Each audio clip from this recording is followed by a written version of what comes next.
বিশ্বনবী পাগলের মতো একবার হাউজে কাসারে যাবেন, একবার সিরাতে যাবেন, একবার পুলসিরাতের দিকে, একবার হাউজে কাউসারের দিকে পাগলের মতো দৌড়াতে থাকবেন।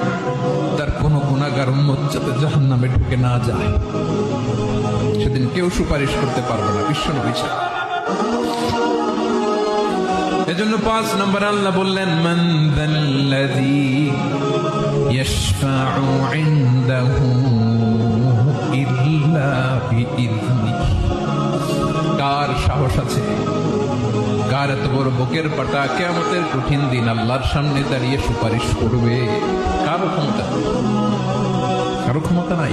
বিশ্বনবী সেদিন সিজদায় পড়ে উম্মতের জন্য কাঁদবেন, সবাই কাঁদবে, নফসি নফসি, আল্লাহ আমারে বাঁচাও, আল্লাহ আমারে বাঁচাও। বিশ্বনবী বলবেন, উম্মতি উম্মতি।